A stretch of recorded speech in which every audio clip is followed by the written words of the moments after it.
Hola, mi nombre es Susana Rodríguez y soy psicóloga de INSER. Bienvenidos a este espacio llamado Voces de Esperanza, la infertilidad como un camino de aprendizajes, donde el propósito es informarnos, cuidarnos y apoyarnos unos a otros en la búsqueda del embarazo.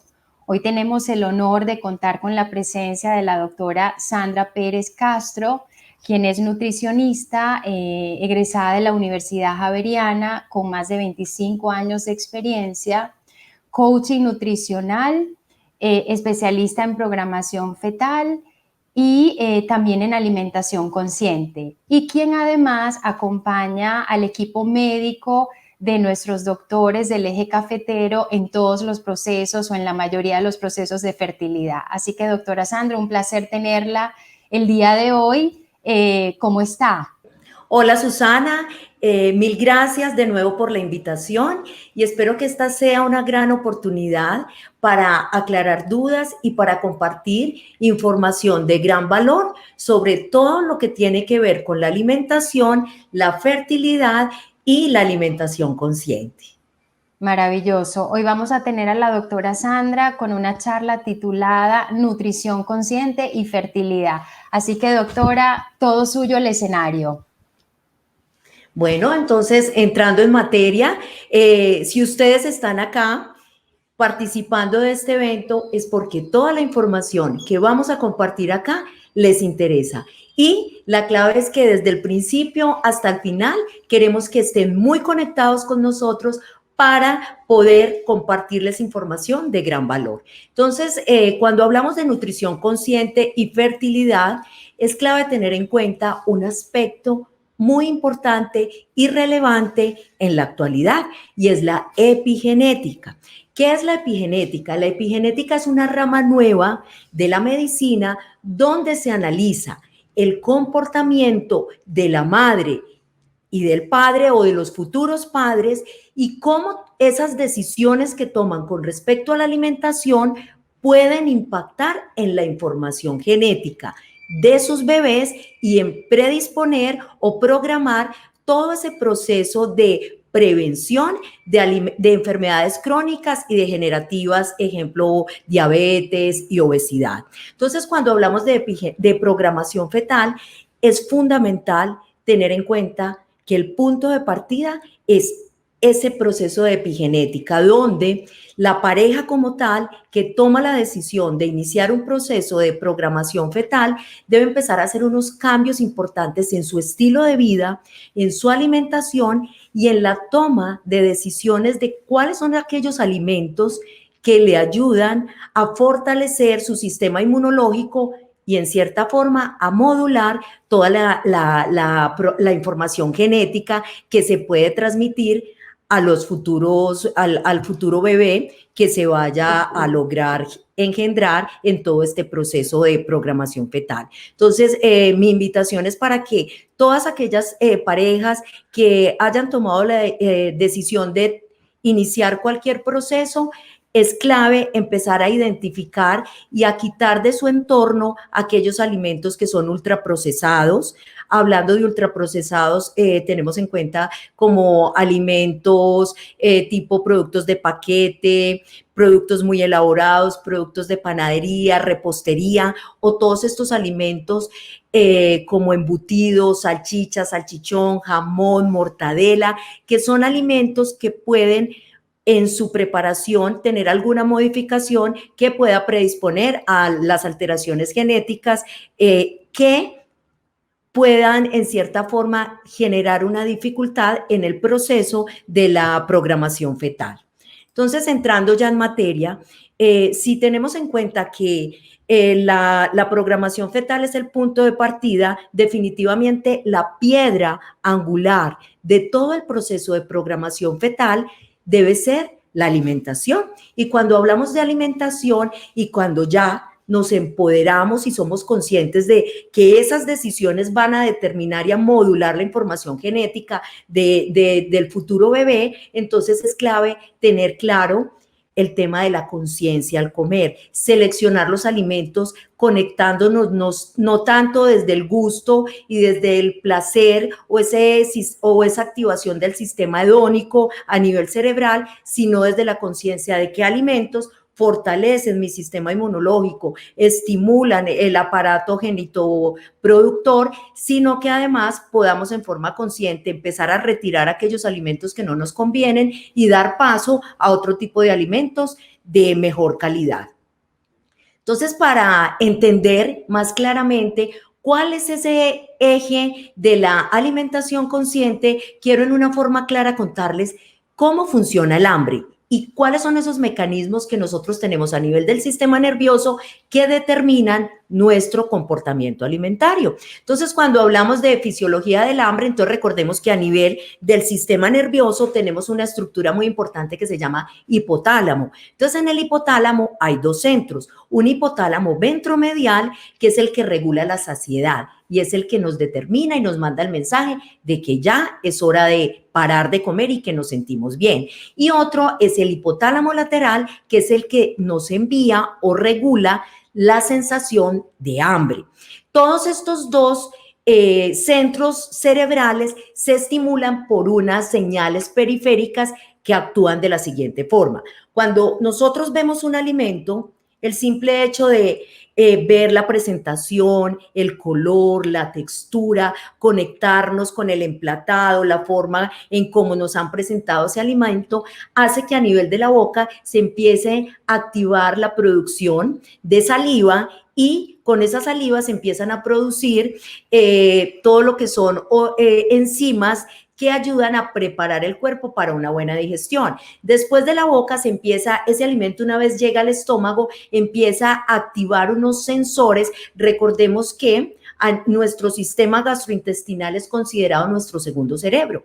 Entonces, cuando nosotros ya comemos, enviamos el alimento al estómago, en el estómago hay unos sensores que son encargados de mandar información tanto al intestino como a los adipocitos o células grasas para que a nivel del cerebro se codifique que es el momento de empezar a comer y que es el momento en donde debemos parar de comer.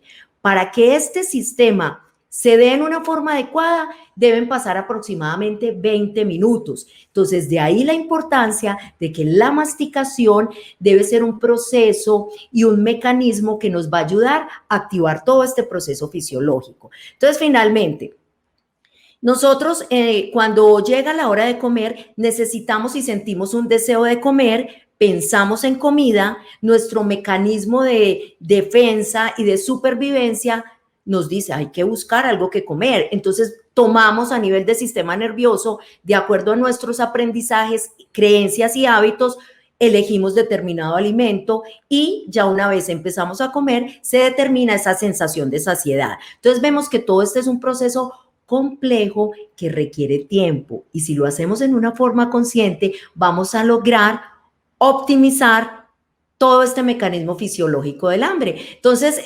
recordemos que la fisiología del hambre entonces tiene dos mecanismos. Uno que es el modelo glucostático. ¿Qué quiere decir eso? Que está mediado por las concentraciones de azúcar que hacen que cuando consumamos un alimento y se desdobla esta glucosa, nuestro cuerpo quiera seguir comiendo más de este tipo de alimentos, en este caso de glucosa, y se estimula el apetito. Y hay otro modelo que es el lopostático o lipostático, donde cuando se bajan los niveles de grasa, también se regula el consumo de alimentos. Acá en este modelo lipostático se hace mucha referencia a aquellas mujeres que tienen niveles de grasa muy bajos, entonces hay una hormona que se llama leptina, que es la que regula el consumo de alimentos y es la que regula la sensación de hambre. Entonces, cuando no hay buenos niveles de leptina, son mujeres inapetentes, son mujeres, por ejemplo, hay deportistas que cuando tienen restricciones tan severas se bajan estos niveles y es muy difícil lograr llevarlos a una composición corporal adecuada. Entonces, recordemos clave, sistema nervioso, centro del apetito, centro de la saciedad, que es clave tener una buena masticación para que todo este proceso fisiológico desde el estómago al cerebro se dé en una forma adecuada, y para esto debemos tener en cuenta una toma de alimentos más o menos durante 20 minutos. Entonces, ya entrando en materia, ¿para qué nos sirve la alimentación consciente? Entonces, la alimentación consciente nos ayuda ¿a qué? A apagar el piloto automático y a entender en una forma clara por qué estoy comiendo, cómo estoy comiendo.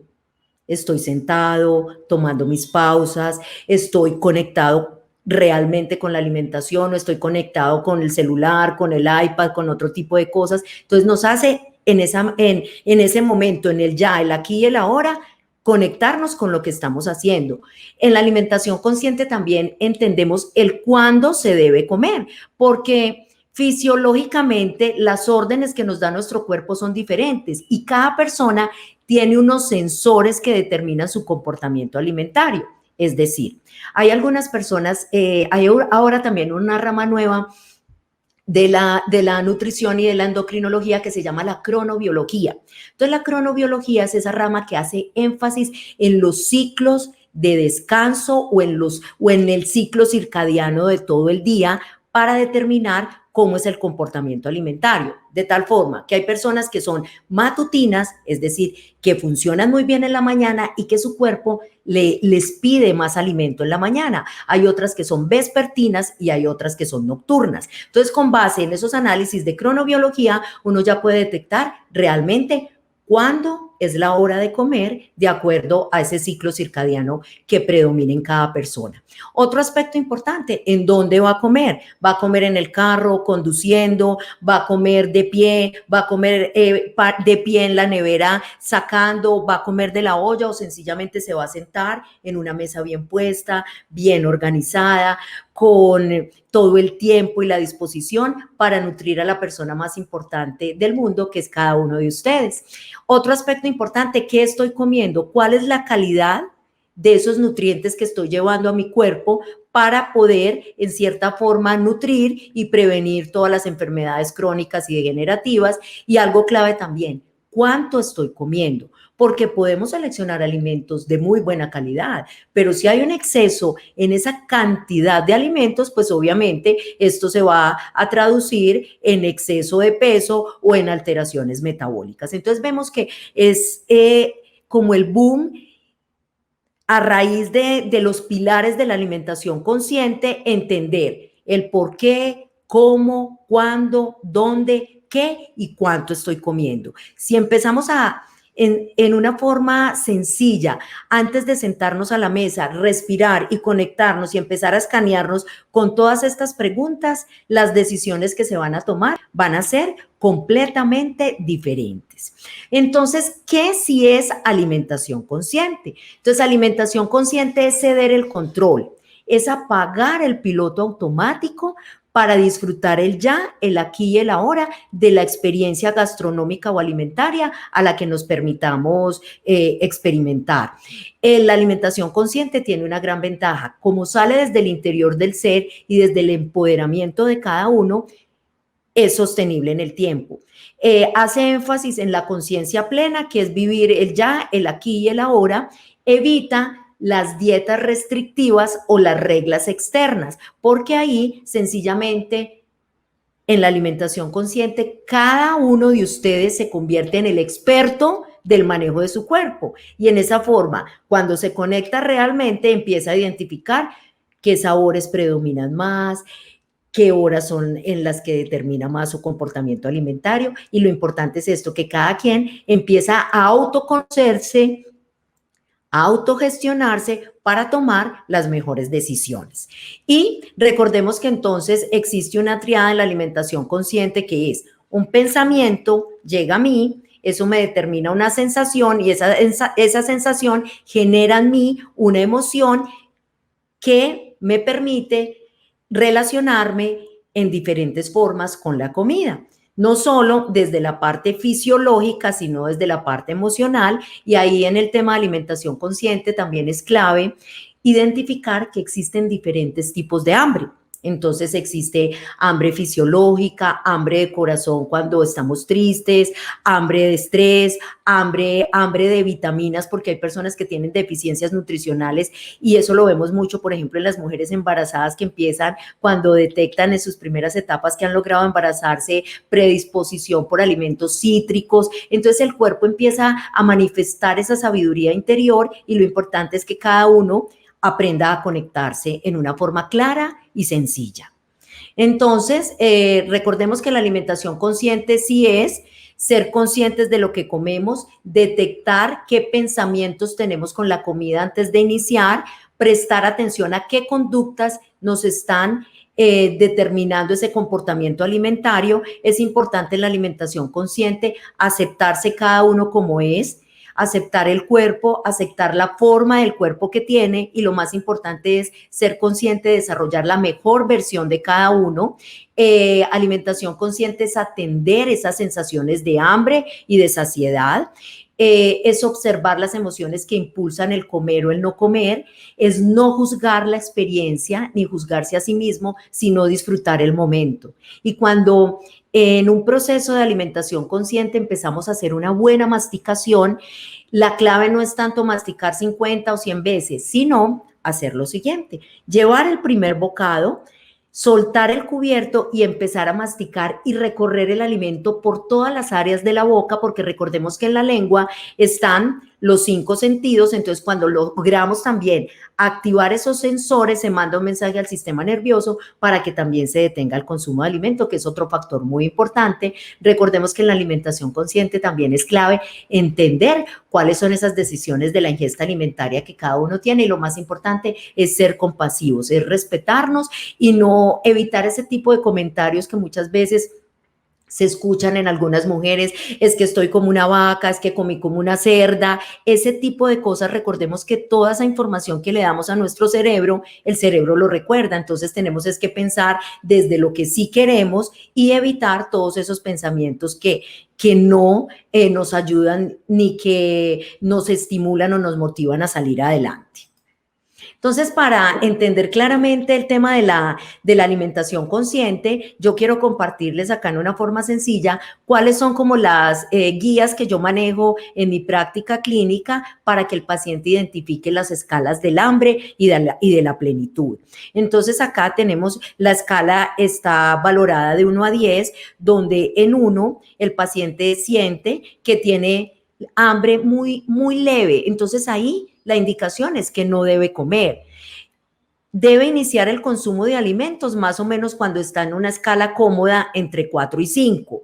Y la idea es evitar llegar a un hambre de 10, que es un hambre ya donde realmente se siente a nivel gastrointestinal. Para hacer todo este proceso es muy importante, por ejemplo, iniciar un día de ayuno intermitente para que realmente la gente se dé cuenta dónde siente el hambre. Y con esa educación analizamos que siempre nos escaneamos antes de empezar a comer y que si el hambre la sentimos acá porque estamos estresados, acá porque estamos tristes, no comemos, pero si la sentimos a nivel abdominal porque realmente es la hora de comer, ahí es donde se obedece al estímulo fisiológico y se empieza a comer. Entonces esto es un entrenamiento donde cada vez los pacientes se van volviendo más conscientes para poder empoderarse y tomar las mejores decisiones con respecto a la alimentación.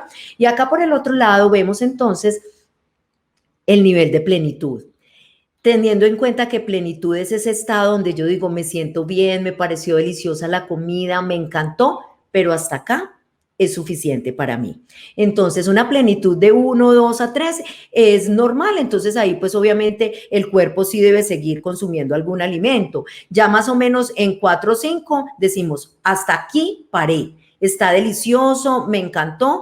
Y la idea es evitar llegar a una plenitud incómoda donde hay distensión abdominal, gases, reflujo o agriera, porque definitivamente a largo plazo esto va a generar pues alteraciones a nivel de calidad de vida, en alteraciones como reflujo gastroesofágico, hernia hiatal, colon irritable. Entonces es empezar como a identificar y la invitación es para que cada uno de ustedes empiece a conocer cómo está manejando esas escalas de hambre y de plenitud cuando toma una decisión alimentaria. Esta es otra, que es la escala de la satisfacción, donde graduamos también de 1 a 10, siendo entre 0 y 1 muy satisfecho y 10 totalmente satisfecho.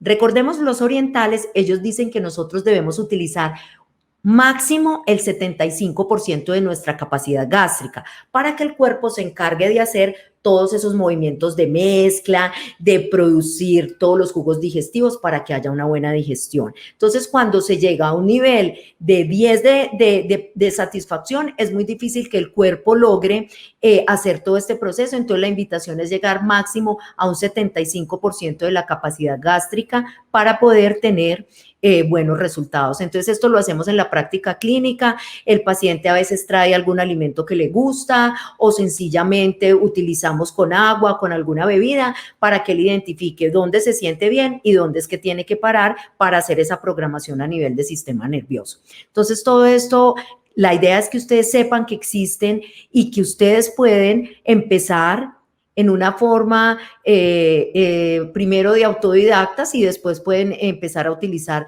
todo esto en su día a día. Entonces, para continuar con el tema de la alimentación consciente, quiero compartirles acá cuáles son esos tips para comer en una forma consciente. Entonces, primero, para antes de comer e identifica si realmente tienes hambre. En estos tiempos de confinamiento es muy normal y se han generado muchas alteraciones a nivel emocional que hacen que la incertidumbre, la angustia, el encierro, todas las alteraciones en la estabilidad económica de las familias hagan que la gente en una forma inconsciente coma. Entonces acá es muy importante identificar si realmente lo que siento es hambre, preocupación o si se tiene otro tipo de conflicto, buscar la solución. 2, agradecer por el alimento que tenemos y algo clave es respirar. Cuando nosotros respiramos a nivel gastrointestinal se produce una hormona que es la grelina y la grelina es la hormona que regula el hambre. Cuando yo respiro, me hago consciente, identifico si realmente esa grelina está activa o no está activa para empezar a comer. Entonces, este es otro factor importante. 3, comer poco a poco, pausado. La idea es hacer pausa dejando los cubiertos en la mesa entre bocado y bocado. 4, evitar distracciones como el celular, la televisión, el computador, la música, estar hablando con alguien. Recordemos que va a ser conciencia plena del ya, el aquí y el ahora. 5, comer siempre sentado a la mesa, en un lugar cómodo, una mesa bien linda, bien puesta, para que el cerebro codifique, porque recordemos que el comer es un proceso 100% hedónico, es decir, de placer. Entonces, si todo lo que hay inherente al alimento está bien puesto, bonito, vamos a tener una mejor recordación y vamos a lograr a nivel del sistema nervioso bajar y controlar como esos procesos de ansiedad. 7, valorar los niveles de satisfacción al terminar de comer y ahí es donde aplicamos todas las escalas que les compartí anteriormente. Entonces, teniendo en cuenta esto, la invitación es para que de ahora en adelante, en una de las comidas del día, se den la oportunidad de aplicar todos estos conocimientos y empezar a comer en una forma consciente. ¿Cómo seleccionar entonces ya entrando en materia?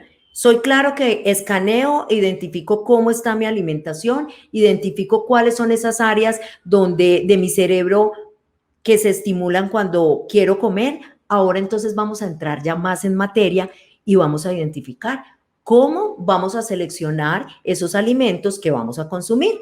Entonces existen unas leyes que se llaman las leyes de la alimentación, donde hacen referencia a lo siguiente: que la alimentación debe ser completa, es decir, que debe incluir todos los nutrientes necesarios para promover una excelente calidad de vida. Debe ser equilibrada, es decir, que debe tener proteínas, grasas, carbohidratos en la forma justa para poder evitar deficiencias nutricionales y que esta alimentación se sostenga en el tiempo. Debe ser suficiente para que genere poder de saciedad y que realmente no se presenten insuficiencias en micro y en macronutrientes, y debe ser adecuada a la edad, al sexo de cada persona, a la actividad física. Si realiza algún tipo de trabajo nocturno, debe ser adaptada a cada necesidad y por eso es muy importante. Y aprovecho esta oportunidad para hacer énfasis en que las dietas de moda, las dietas del doctor Google, las dietas de los influencers, no son las dietas para cada una de los que están participando en este evento, porque recordemos que hay algo y es la bioindividualidad. Cada uno de nosotros es un ser único e irrepetible y en esa misma forma merece ser tratado. Entonces acá vamos haciendo y entrando en materia, identificando que de pronto aquellas fórmulas mágicas que existen pueden llegar, pero no se sostienen en el tiempo y que es mucho mejor regular porciones, comer consciente, disfrutar, seleccionar los alimentos saludables que nos ayuden a estar bien, que hacer restricciones locas o reducciones de peso a muy corto plazo que después a largo plazo se recuperan con facilidad.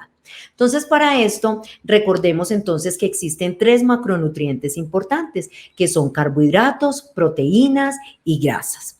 Entonces, las proteínas tienen como función, tienen una función enzimática. Normalmente todas las proteínas participan en la formación de enzimas que regulan desde la producción de la saliva, degradar los carbohidratos en la boca, a nivel gastrointestinal, la tripsina, la quimotripsina y todas esas enzimas tienen un componente proteico. Entonces, por eso es tan importante que en nuestra alimentación haya buen aporte de proteína.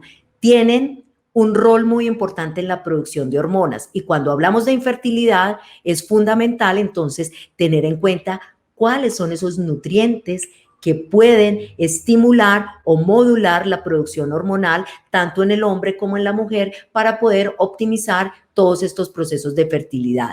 Las enzimas también sirven como transportadoras de micro y macronutrientes, ayudan en todos los sistemas de todos los órganos del cuerpo a producir, a formar parte de las estructuras como el corazón, el cerebro, el riñón. Todas estas estructuras y órganos importantes de nuestro cuerpo tienen un componente de aminoácidos esenciales y de aminoácidos que estos unidos forman como unos ladrillitos y esos ladrillitos empiezan a formar todas las estructuras en nuestro cuerpo y en especial el tejido muscular. También sirven y activan, en este momento necesitamos muchísimo fortalecer el sistema inmunológico. Un buen aporte de proteína en la alimentación nos puede ayudar a fortalecer todo este proceso de regular el sistema de defensas. Ayudan en todo el proceso de movimiento porque si tenemos una buena masa muscular, podemos generar mayor movimiento, mayor motricidad y recordemos que el plus de tener una buena masa muscular es que entre más músculo hay una relación inversamente proporcional, la grasa baja automáticamente. Entonces es otra gran ventaja. También las proteínas nos sirven para guardar reservas en casos de escasez de alguna enfermedad. Entonces a nivel hepático se pueden almacenar algunos tipos de proteínas que cuando ya se empiezan a generar alteraciones o patologías se puede utilizar como reserva energética y también son reguladoras de muchos procesos a nivel corporal. Entonces, cuando hablamos de proteínas de alto valor biológico, ¿cuáles son las más importantes? La carne de res. Con la carne de res ha habido mucha controversia, que la carne no se debe consumir. Hubo hace como 2 años una comunicación de la Organización Mundial de la Salud donde se malinterpretó todo el rol de la carne de res. La última conclusión de las guías de la Asociación Americana de Cardiología es la siguiente: la carne de res, siempre y cuando se consuma, carne magra, que no tenga tejido adiposo, que no esté preparada en cocciones donde se adicione grasa, que no sea ultraprocesada, es decir, en forma de embutidos como salchichas, salchichón, jamón y mortadelas, se puede utilizar máximo 2 veces por semana. Es decir, que si tenemos 7 días a la semana, 5 comemos pollo y pescado, 2 carne roja. Excepción, aquellas personas que tienen la hemoglobina bajita, aquellas personas que tienen los niveles de vitamina B12 bajos, entonces en ese caso sí hay que individualizar el tipo de tratamiento que se podría utilizar y cuál sería la frecuencia del consumo de esta carne de res. Con respecto al pollo, el pollo es una muy buena alternativa, tiene proteína de alto valor biológico, tiene aminoácidos esenciales como la leucina, que optimiza el desarrollo de masa muscular. Acá lo importante también es quitarle la piel antes de prepararlo, y antes se decía que solo se podía consumir pechuga. Hace poco acá en Colombia hicieron un análisis de todos los tipos de cortes de pollo y se encontró que el nivel de grasa era muy similar. Entonces lo importante acá es hacer énfasis en la preparación, que lo consumamos. El cerdo, ahora el cerdo se levanta con mayor tecnología, pero ya es muy respetable porque hay de pronto algunas creencias donde algunas personas no lo consumen, entonces es válido y se puede reemplazar por los otros alimentos. Obviamente acá debemos tener en cuenta vísceras como hígado, bofe, chunchullo, chicharrón. Si hay preexistencia cardiovascular, pues debe controlarse su consumo. Continuamos con los embutidos, que entonces recordemos que si estamos en un proceso de programación fetal, deben salir de la alimentación, tanto del hombre como de la mujer que va a iniciar el proceso, porque recordemos que básicamente estos tienen adición de muchos preservativos, sulfitos, bisulfitos, nitratos, nitritos y nitratos que pueden generar alteraciones en toda la vida del ovocito y del espermatozoide. Entonces acá es clave retirar ese tipo de alimentos. Hay muchas opciones, entonces existen que de pavo, que de marcas donde garantizan muy buena calidad, pero finalmente el tema no es tanto la marca o el tipo de procesamiento, sino el aporte de proteína, que es muy bajo, y realmente la carga de ultraprocesados que contiene. El atún. Con el atún puede ser una buena alternativa. ¿Cuál es el problema? Que cuando viene en lata, pues viene con todos esos preservativos que pueden generar también alteraciones. Ahora existen en el mercado unos atunes que vienen en una presentación en frasco de vidrio, y esos no tienen contacto con todos esos preservativos que pueden soltarse de las latas o de este tipo de conservantes. Entonces esa puede ser una opción. Buscar los atunes, son como atunes de alta gama que vienen en frasco de vidrio. Y el huevo, que el pobre huevo hace muchos años sufrió porque era el patito feo de los alimentos, que era el que subía el colesterol, que no se podía consumir. Ahora ya las guías de la Academia Americana de Cardiología, que descubrieron que básicamente el colesterol, el mismo cuerpo es el que lo produce, que si no hay una preexistencia cardiovascular extrema, podría consumirse un huevo diario. Pero si hay alguna preexistencia, máximo 3 huevos en la semana, porque recordemos que el huevo, además de tener muy buen aporte de aminoácidos esenciales, tiene también ácidos grasos esenciales que nutren el sistema nervioso, tanto para aquellas personas que están en proceso de programación fetal, como una vez cuando logren embarazarse, promueve el desarrollo del sistema nervioso del bebé. Entonces acá hay una excelente alternativa, y la idea es eso, hoy empezar a derribar mitos basados en la evidencia para que ustedes ya con tranquilidad puedan tomar decisiones más conscientes. Entonces ahora continuamos con otro grupo de alimentos importantes, que son los lácteos. Entonces recordemos que los lácteos también han sido vetados por muchas escuelas y por muchas tendencias o tribus alimentarias, pero definitivamente el perfil de aminoácidos y de proteína que tiene la leche de vaca no lo tiene ninguno. Entonces vamos a ir identificando. Una leche entera, ¿quién la puede usar? Una persona que está en crecimiento y desarrollo, un adulto mayor que no tenga ninguna alteración cardiovascular, una persona que quiera mejorar su composición corporal y que no tenga ninguna preexistencia, es una buena opción. O una persona o una mujer que esté embarazada en las primeras etapas del embarazo, porque recordemos que la leche entera tiene ácidos grasos esenciales que promueven también desarrollo del sistema nervioso del bebé. Leche deslactosada. Entonces esta entró de moda, que porque en todas aquellas personas que tenían intolerancia a la lactosa, entonces era la mejor opción. Pero ¿qué pasa? Cuando analizamos el tema de los ultraprocesados, ¿qué es una leche deslactosada?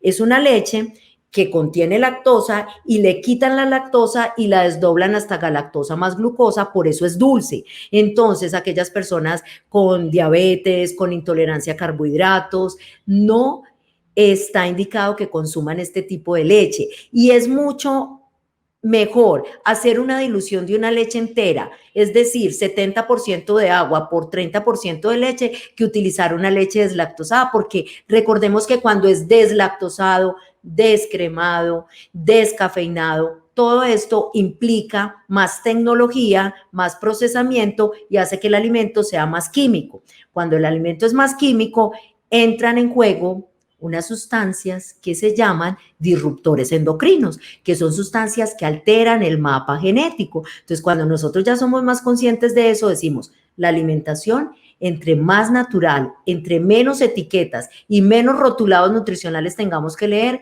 mucho mejor. Entonces, ahí les dejo pues la perlita de la leche deslactosada. Seguimos con la leche descremada. Podría ser una opción para aquellas personas que tienen niveles de colesterol muy elevados, que quieren controlar el exceso de grasa, pero en la práctica clínica diaria yo no veo pues pacientes que se tomen 1 litro de leche al día. Usualmente tomarán un pocillo de leche de pronto en el café o en alguna bebida caliente. Entonces, si el consumo y la tendencia al consumo es de 1 taza o menos, se puede utilizar entera o diluirla al 50%. Si prefieren utilizarla descremada porque los niveles de colesterol están muy extremos, pues se puede utilizar. Existen otras leches que se llaman enriquecidas. Esas leches enriquecidas tienen unas características, son fortificadas con más hierro, con vitamina D, con más vitaminas. Entonces, aquellas personas que tienen bajo peso, que tienen de pronto insuficiencia o baja biodisponibilidad de algunos nutrientes, puede ser una opción para niños, personas con índice de masa corporal inferior a 20, o sea, muy delgadas, personas que quieran mejorar su resistencia y su nivel ¿cómo se llama eso? Rendimiento deportivo. Entonces, esta podría ser una buena alternativa. O en las primeras etapas del embarazo para aquellas mujeres que inician con bajo peso. Otro tema importante ahora es bebidas a base de almendras.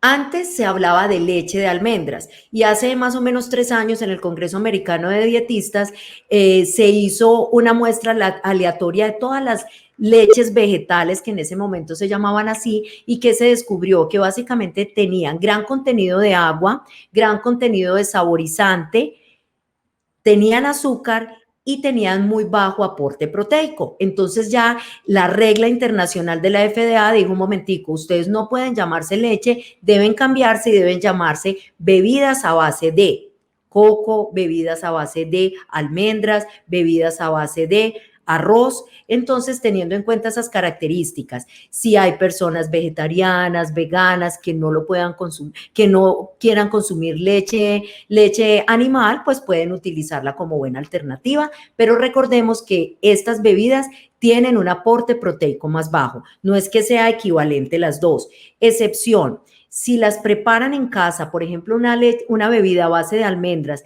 que se prepara 10 almendras por un vaso con agua, puede ser una buena alternativa porque esa tiene mejor aporte proteico que la que venden a nivel comercial. Entonces es importante ir analizando. Con respecto a los yogures, entonces tenemos yogures dietéticos. Recordemos que un alimento dietético es aquel que es modificado con respecto a su composición. Es decir, tiene más o menos azúcar, más o menos grasa, pero no es 0 calorías. 0 calorías el agua. Entonces, existen diferentes alternativas. Ahora, por ejemplo, podemos utilizar algún yogur dietético, pero la clave es identificar cuál es el tipo de azúcar que está utilizando para sustituir el azúcar normal. Entonces, algunos yogures de estos les ponen mucha pulpa de fruta o le ponen mermelada muy dulce que puede generar alteraciones. Entonces, acá también lo dejo a colación. ¿Cuál sería el mejor yogur dietético? Un yogur natural al que ustedes le adicionaran una fruta fresca y esa sería la mejor alternativa sin necesidad de adicionar azúcar. Otras bebidas importantes son, por ejemplo, la bebida de ajonjolí, tiene muy buen aporte de calcio. Aquellas personas que tengan algunos niveles de insuficiencia podrían utilizarla. Es una cucharada disuelta en un vaso con agua, la dejan en remojo y al otro día la pueden utilizar. Pero recordemos, no son leches, sino bebidas vegetales. Y otra, la leche de soya. Con respecto a la soya, hay también una polémica muy grande porque la soya está adicionada con productos manipulados genéticamente. Entonces, la idea es que si esa soya es certificada como orgánica, puede ser una buena alternativa porque tiene muy buen perfil también de aminoácidos y de fitonutrientes. Pero si es una sello de calidad, es mejor en este proceso de programación fetal no consumirla. Perfecto. Entonces acá hicimos todo el recorrido de los lácteos. Ahora continuamos con los carbohidratos. Recordemos que los carbohidratos se dividen en dos grupos, pueden ser simples o pueden ser complejos. En los simples, insulina y baja. Cuando baja, ¿qué queremos? Más dulce, más harina, más azúcar. Entonces ese carbohidrato simple activa como una cascada o una montaña rusa, donde se despierta más ansiedad y compulsión hacia todos estos alimentos que están cargados tanto de calorías como de una carga glicémica alta. Y recordemos que algunas mujeres que tienen problemas de infertilidad manifiestan intolerancia a carbohidratos. En aquellas mujeres que han tenido síndrome de ovario poliquístico, su cuerpo no metaboliza bien todo el tema de los azúcares simples, entonces acá es importante tenerlo en cuenta. Y existen otro tipo de carbohidratos que son los complejos, que esos son una buena alternativa. Recordemos que los carbohidratos complejos son maíz, trigo, avena, cebada, centeno y sus derivados. Arroz, panes, pastas, cereales como arroz, papa, yuca y plátano, tubérculos y todo lo que son leguminosas como frijol, lenteja, arveja o garbanzo. En todo el proceso de programación fetal, una excelente alternativa para seleccionar en la alimentación diaria. Las leguminosas como frijol, lenteja, arveja o garbanzo, que se pueden utilizar solas, se pueden adicionar a la ensalada o se puede hacer, por ejemplo, un hummus de garbanzo o un hummus de lentejas, que es cocinar la leguminosa, licuarla con un toquecito de aceite de oliva y unas goticas de limón para aderezar alguna ensalada. Esa puede ser una buena alternativa. Recordemos que los cereales preferiblemente deben ser integrales cuando hablamos de pan, galletas o tostadas, pero acá hay algo importante. Esos cereales los debemos realmente identificar qué tan integrales son. Entonces, el cereal, el producto integral, pan integral o galletas o cualquier producto de esos debe ser bien pesado. Si no es pesado, no es un producto de buena calidad, porque recordemos que a los que vemos oscuritos solo les ponen un colorante, les ponen melaza e incluso un poco de azúcar que aumenta la carga glicémica. Entonces sí es importante buscar que sea un producto 100% integral. Con respecto al arroz, la recomendación es que sí sea preferiblemente integral, porque recordemos que cuando todos estos cereales se procesan, se quitan las vitaminas del complejo B, que son importantes también como moduladoras de todo el proceso de programación fetal. Acá tenemos las frutas, entonces recordemos que las frutas tienen como ventaja que tienen un gran aporte de fibra, tienen gran contenido de agua,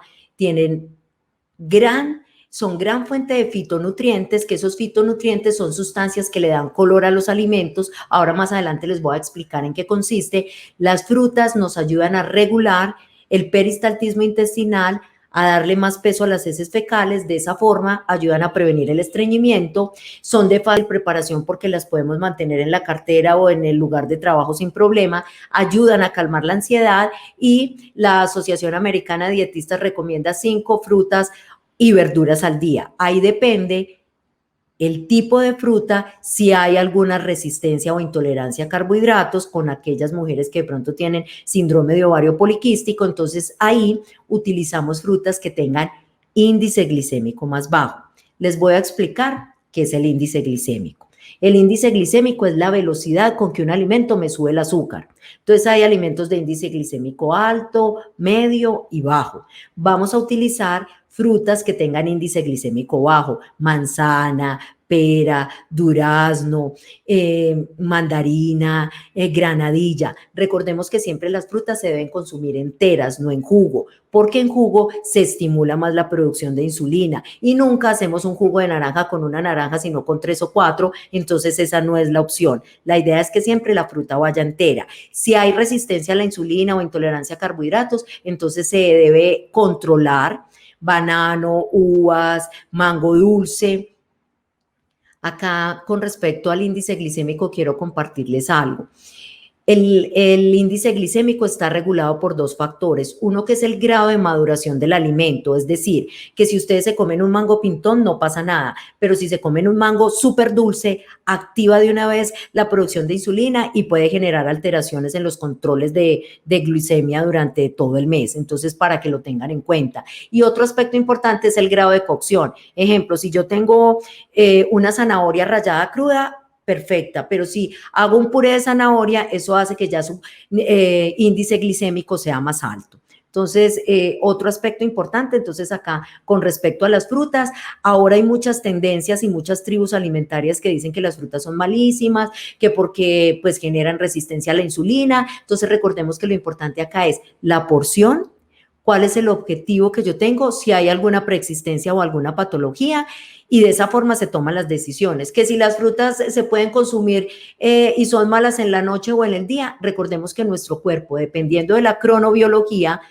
obedecemos, tenemos en cuenta muy claro cuáles son esas decisiones que vamos a tomar. Es decir, si vamos a hacer ejercicio por la noche y vamos a montar 2 horas en bicicleta, un banano sería una excelente alternativa. Pero si se van a sentar a ver televisión, pues el banano no sería tan buena opción. Entonces recordemos que en alimentación y en nutrición hay una palabra clave y es depende. Depende del contexto y depende de cada objetivo individual. Acá continuamos con las verduras, entonces las verduras tienen un plus muy importante y es que dependiendo de cada color son ricas en fitonutrientes y esos fitonutrientes van a ayudar a modular toda la vida útil del espermatozoide y del ovocito. Entonces acá es clave hacer como siempre el recorrido y que ese plato tenga muchísimo color. Entonces que incluyamos verduras de color verde oscuro, espinaca, acelga, verduras amarillas y naranjas que son ricas en betacaroteno y el betacaroteno, la evidencia dice que puede ayudar a fortalecer y a estimular toda la vida del ovocito. Las violetas que son las que traen todos los resveratrol y todos estos antioxidantes que también tienen un efecto muy positivo tanto en sistema inmunológico como en modulación genética, las violetas como los arándanos, la berenjena o las uvas que las debemos incluir diariamente en la alimentación, las rojas que son ricas en licopenos y el licopeno tiene una gran asociación con todo el aparato reproductor masculino, entonces es una buena opción. Las blancas que son las que encontramos en la coliflor y en los champiñones que también tienen unos principios activos que se llaman sulforafanos que ayudan a mejorar también el sistema inmunológico. Entonces recordemos en las frutas lo que les contaba anteriormente del índice glicémico, de las verduras, que si las cocinamos cambiamos el índice glicémico, entonces es mejor utilizarlas crudas o si las vamos a saltear que queden crocantes. Y es clave tener en cuenta cuáles son esos aderezos que vamos a utilizar. Acá tenemos las leguminosas, entonces las leguminosas son frijol, lenteja, arveja, garbanzo y blanquillo. Entonces hay un mito que no es que producen muchos gases. Hay una recomendación importante y es dejarlas en remojo, que tengan 2 remojos para prevenir los fitatos, que son esas sustancias que no se metabolizan bien y que generan gases. Y también se puede, además del remojo, adicionarles un trocito de jengibre para regular todo el proceso de producción de gases. Esto se hace durante el proceso de cocción. Acá tenemos entonces los azúcares, como les hablaba anteriormente, azúcares simples como panela, agua de panela, miel, azúcar blanco, azúcar moreno, que no son tan buena alternativa porque realmente estimulan mucho la producción de insulina y en este momento que estamos en todo el proceso de programación fetal no serían nuestros amigos. Con respecto a los edulcorantes, entonces recordemos que un edulcorante es aquella sustancia que puede dar, que endulza en una cantidad mayor que la sacarosa o azúcar normal. La evidencia dice que todo lo que es aspartame, sucralosa, puede ser un disruptor endocrino, es decir, que como estamos en proceso de programación fetal, es ultraprocesado, entonces no es una buena opción. En este momento, el único que tenemos aprobado por la Academia Americana de Diabetes es la stevia y ahora están en desarrollo de nuevos productos, entonces esperemos cómo se va a organizar todo. Entonces acá la invitación es azúcares con moderación y utilizar, si vamos a utilizar un edulcorante, que sea preferiblemente stevia. Acá tenemos el recorrido de las grasas, entonces recordemos que existen grasas buenas y grasas malas. Las que se recomiendan para todo el proceso de fertilidad son las que se encuentran en semillas como linaza, semillas de calabaza, almendras, nueces, marañones, macadamias. Son una excelente alternativa. La grasa del aguacate, que todas las personas, tanto el hombre como la mujer, que están en proceso de programación fetal, deben utilizar el aguacate. Si es aguacate Hass, media unidad, y si es un aguacate más grande, un cuarto de unidad. Recordemos también el aceite de oliva. Acá quiero detenerme para explicarles claramente cuál es el aceite adecuado. Entonces recordemos, si vamos a utilizar a bajas temperaturas, el aceite de oliva puede ser una muy buena alternativa, pero si vamos a calentar y a llevarlo a altas temperaturas, este tiene un punto de humeo muy bajo, es decir, que se oxida rápidamente, entonces ahí utilizaríamos un aceite de aguacate que puede ser una buena alternativa.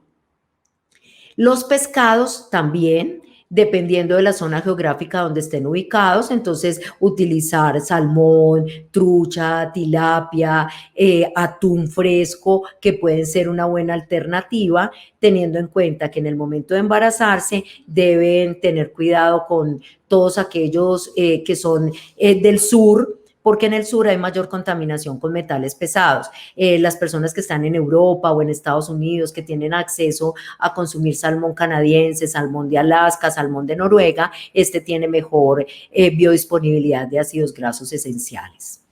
Entonces, las funciones de las grasas, recordemos que nos dan energía, evitan problemas cardiovasculares, ayudan a prevenir enfermedades respiratorias y reacciones inflamatorias, intervienen en el transporte y en la absorción de nutrientes. Acá hay algo clave: aquellas personas o aquellas mujeres que tienen niveles de grasa muy bajos, como no hay buena producción de grasa, no hay buena producción hormonal, porque hay restricción en las vitaminas liposolubles, entonces es clave mejorar con grasa de buena calidad. Entonces recordemos que acá también derribamos otro mito: la grasa no es mala. Lo importante es tener en cuenta el tipo y la calidad de grasa que estamos utilizando. Recordemos que la grasa también protege y sostiene la mayoría de todos los órganos, porque protege todas las estructuras importantes, nos brinda protección contra la temperatura ambiente, además ayuda a regular la temperatura corporal. La grasa moldea de diferente forma el cuerpo de una mujer y de un hombre. Recordemos que en las mujeres se acumula más en la zona de la cadera y en las piernas, y que esa se llama obesidad ginecoide, y en los hombres se acumula más a nivel abdominal o visceral, que es obesidad androide. Y la grasa participa en la formación de muchos tipos de hormonas, por eso es clave en todo este proceso incluir, y todos los días en la alimentación, tener 3 tipos de grasa de buena calidad, como las que les comenté anteriormente. Entonces acá recordemos que los tipos de grasa son saturadas, que son aquellas que se encuentran en la grasa animal y en la mantequilla. Con respecto a la mantequilla, entonces recordemos que es clave y es menos malo consumir mantequilla de vaca que consumir una mantequilla ultraprocesada, porque esa tiene mayor proceso de oxidación y puede alterar el mapa genético. Grasas trans, recordemos que las grasas trans son aquellas que se incluyen en todo lo que es productos de panadería, repostería, hojaldrados, que son así súper levantados. Entre más volumen tengan esos productos de panadería, más grasas trans puede traer, y recordemos que esas grasas trans alteran todo el sistema cardiovascular. Existen grasas poliinsaturadas que son de excelente ayuda, porque ahí la encontramos en pescados, nueces, aceites y aceites tanto de soya como de maíz, pueden ser una buena alternativa. Y las grasas monoinsaturadas, que son las que encontramos en frutos secos y aceite de oliva. Entonces las guías recomiendan que en la proporción tengamos mayor cantidad de monoinsaturadas y poliinsaturadas y bajarle sí o sí a todo el contenido de grasas trans. Acá tenemos micronutrientes como vitaminas y minerales. Entonces, en las vitaminas y minerales, entonces acá es clave, por ejemplo, en todo el proceso de programación fetal, valorar los niveles de hierro, valorar los niveles de calcio, valorar los niveles de magnesio. Entonces, en los frutos secos también encontramos buen aporte de magnesio, tener buena biodisponibilidad de zinc, que también lo encontramos en pescados y en frutos secos. Entonces, de esta forma logramos tener una gran biodisponibilidad y recordemos que siempre la alimentación por eso debe ser como un arco iris y que nuestro plato siempre tenga mucho color, pero esté muy bien balanceado. Entonces, acá vamos a iniciar paso a paso con cada uno de los micronutrientes que son importantes. Ácido fólico, que es también conocido como vitamina B9 y es uno de los más importantes antes de embarazarse porque ayuda a prevenir los defectos del tubo neural y siempre cuando se inicia el proceso de programación fetal, este es una de las suplementaciones que más se puede hacer. Con respecto a la alimentación, recordemos que lo encontramos en verduras de color verde oscuro como espinaca, brócoli, arveja, el kale, el repollo y en todo lo que son frutos secos, aguacate y también en las leguminosas. Entonces, esta es una excelente fuente de micronutrientes para ayudar en todo el proceso de programación fetal. Tenemos la vitamina D, que en estos tiempos de pandemia se presentan muchísimas deficiencias, entonces es clave. Además de una buena alimentación, se ha encontrado que la deficiencia de vitamina D está asociada con problemas de fertilidad y también en alteraciones y complicaciones durante el embarazo, que la encontramos en alimentos como el atún, el salmón, el queso y la yema del huevo, y que además de suplementar con estos alimentos es clave tomar por lo menos 10 minutos de sol para ayudar a activar esa vitamina D y que en algunos casos, de acuerdo ya al criterio médico, es importante ya empezar a suplementar y que toda mujer que vaya a iniciar proceso de fertilidad es clave valorar sus niveles de vitamina D. Acá tenemos la vitamina C, que es importantísima porque tiene una función antioxidante. Y además de tener esa función antioxidante, ayuda a mantener las células saludables como las células de los ovarios, ayuda a fortalecer el sistema inmune y ayuda a mejorar la absorción de hierro.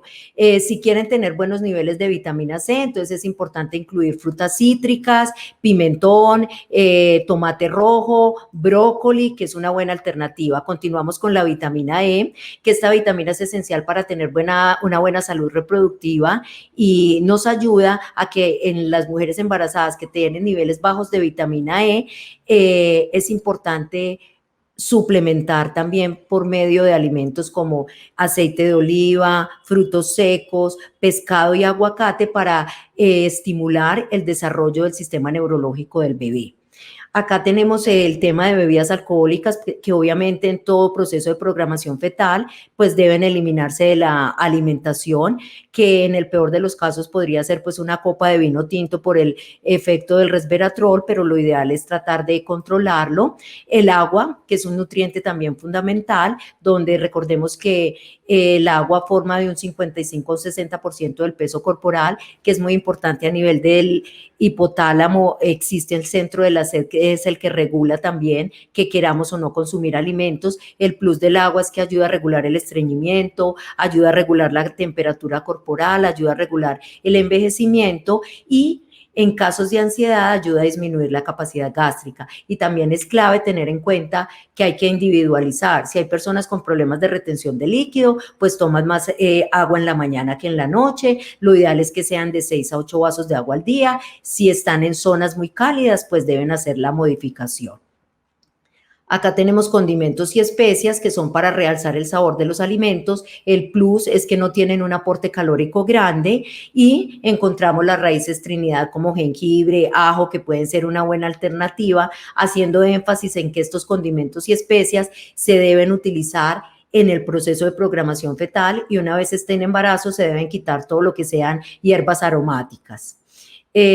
El desayuno, entonces recordemos que es importante desayunar porque activa la reserva, nos permite renovar las reservas de energía, controla la hipoglicemia, ayuda a mejorar y a corregir el mal funcionamiento cerebral. El desayuno se constituye como la gasolina del cuerpo para romper el ayuno de casi 12 horas y nos ayuda a activar el cuerpo y toda la producción hormonal en primeras horas del día. Opciones para desayunar, entonces agua, fruta entera, un carbohidrato como arepa, pan, galleta o tostada, o un producto integral, proteína puede ser queso, huevo en forma de omelette, pueden utilizar una bebida caliente y recordemos que todo va muy asociado al nivel de actividad física y a la actividad laboral que es en la que se desempeñen. Opciones de snacks saludables, puede ser fruta entera, puede ser mantequilla de almendras, nueces, puede ser gelatina dietética, puede ser yogur, puede ser una infusión, puede ser una chocolatina con 75% de pureza de cacao o más, o puede preparar heladitos de yogur griego en casa, que pueden ser una opción para controlar esos procesos de ansiedad.